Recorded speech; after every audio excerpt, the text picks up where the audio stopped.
네, 오늘도 프레시안의 박세열 국장 나오셨어요. 어서 오십시오. 네, 안녕하세요. 방금 정동영 대표랑 쭉 한번 얘기를 했는데 네네. 언론의 시각에서 다시 한번 오늘의 협상 과정 정리해 봅시다. 네, 알겠습니다. 오늘 오전에 4+1 중에 민주당을 빼고 3+1이 먼저 합의를 했죠. 그래서 민주당이 제안을 했습니다.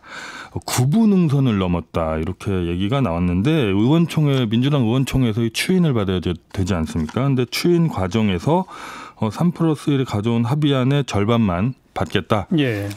석패율은 원내대표에게 좀 재고를 해달라. 다시 협상을 해와라. 이렇게 얘기를 한 거죠. 예. 아마 뭐 지금부터라도 밤에라도 이제 추가 협상에 돌입할 것으로 지금 보이고 있습니다. 근데 정동영 대표는 뭐 추가 협상 해봐야 도돌이표다 막 강하게 나오는데요. 네, 그렇습니다. 좀 오늘 박찬대 원내대변인이 발표를 한 내용을 좀 살펴보면은 약간 시간 끌기 이런 부분들도 좀 느껴져요. 왜냐하면은 원포인트 국회를 제안한 것도 그러면은 이제 선거법을 처리를 뒤로 미루자는 얘기고요. 예. 뭐 좀 시간이 넉넉한가 보죠.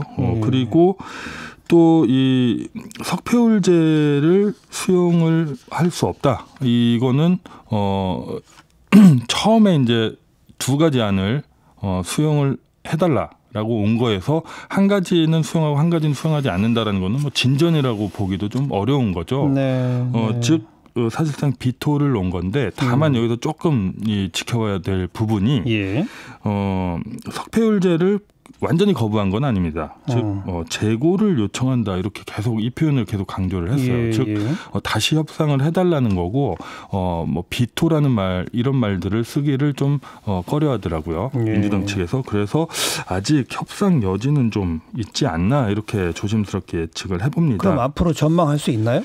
전망은 일단 언론의 시각에서 가정법화에서 좀 보자면은 일단 석패율제도 같은 경우는 아시다시피 강제성이 있는 게 아닙니다. 예를 들어 석패율이 가능하다라고 열어놓는 것이고 각 당에서 적용을 하든지 말든지 자기 이렇게. 비례 후보에 네, 지역구에 출마한 후보들을 쭉 연명으로 적을 건지 말 건지를 정하는 거죠. 그렇습니다. 네, 예를 들어 우리는 뭐 석패율이 좀 아까 셈법이라는 말도 나왔는데 셈의 정치를 안 하기 위해서 석패율을 안 하겠다. 이것이 이제 정치적 이득으로 돌아올 수도 있기 때문에 정당 자율로 할 수도 있다. 예. 이런 부분들이 있어서 석패율 도입 여부가 제가 봤을 때는 이 협상에 엄청난 걸림돌 같지는 않습니다. 그래서 결국에 좀 시간은 걸리겠지만 구분응선까지 왔는데 돌아간다는 거는 더 역풍이 맞겠죠. 그래서 합의가 저는 가능하다 이렇게는 보여집니다. 그러면 합의가 되면 그다음은 또 어떻게 되는 거예요?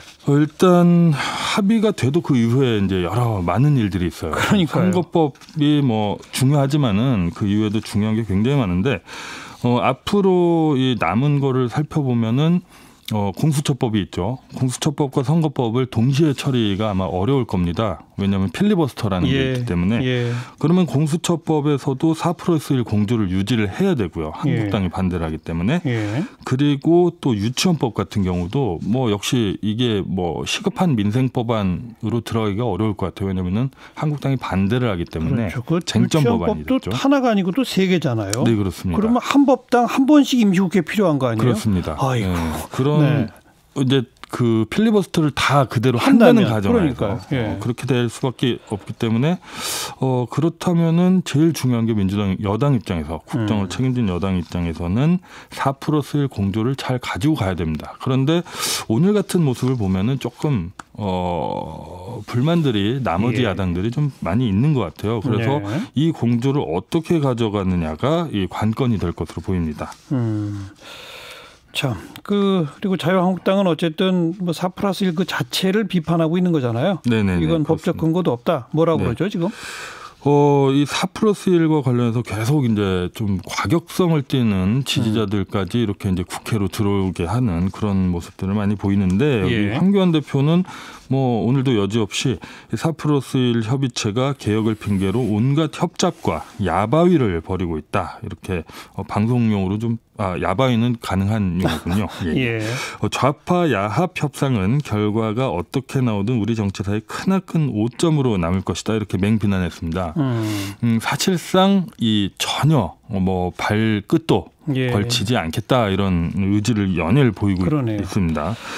게다가 총리 발표됐고 네네. 인사청문회 총리 인준 표결도 해야 되잖아요. 네, 그렇습니다. 이 앞서 이제 개혁 법안 문제도 있지만은 또 이 총리가 하필 이 시점에 이제 발표가 됐습니다. 총리는 이제 표결을 해야 되기 때문에 그래서 이제 민주당 안에서도 야, 자꾸 이렇게 국회가 이제 표결을 하고 국회 선택과 어떤 정치력을 좀 부담스럽게 강요하는 일들이 좀 많이 일어난다. 이렇게 이제 좀 후회 섞인 얘기들도 조금씩 나온다고 해요. 예. 그렇다고 하더라도 어찌됐든 국무총리 표결까지 가려면은 뭐 청문회나 이런 일정들을 따져보면은 내년 초에는 예. 표결에 들어가야 하는데 그때까지도 이 4+1 공조가 될지 돼야 하거든요. 예. 그런데 이 야당 이게 지금 또 청문회를 언제까지 어떻게 해야 한다는 뭐 절차들이 있겠으나 네네. 법안 하나하나 임시국회 뭐 3일짜리 해가지고 올리고 필리버스터 하고 막 이렇게 계속 돌아가다 보면 네네.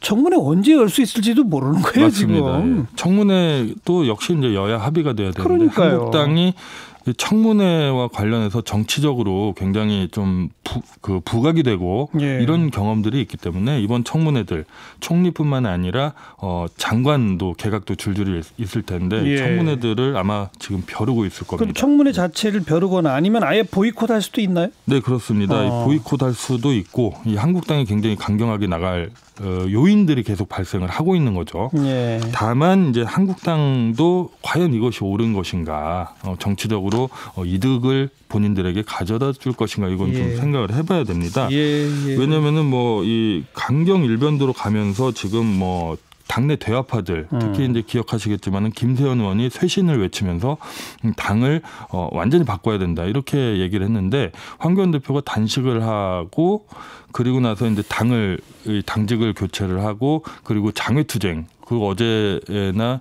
이 최근까지 국회에 이 이른바 이제 지지자들을 불러 모으는 이런 강경한 입장들을 보이는 게 당내 대화파들이나 정치 협상파들의 입지를 굉장히 줄이는 거거든요. 네. 과연 이렇게 되면 황교안 대표의 리더십이 대한정당으로서 과연 걸맞는 것인가 이런 의문들이 아마 당내에서도 굉장히 많이 생겨날 것으로 보입니다. 강원 양파 간에 좀 논란이 있겠죠. 네, 그렇습니다. 그래서 뭐 리더십 이 부분도 황교안 대표 리더십이 앞으로 어떻게 갈 건지 이 부분도 좀 지켜봐야 될 것 같습니다. 네, 여기까지 수고하셨어요. 네, 감사합니다. 크리스찬 박세열 국장이었습니다.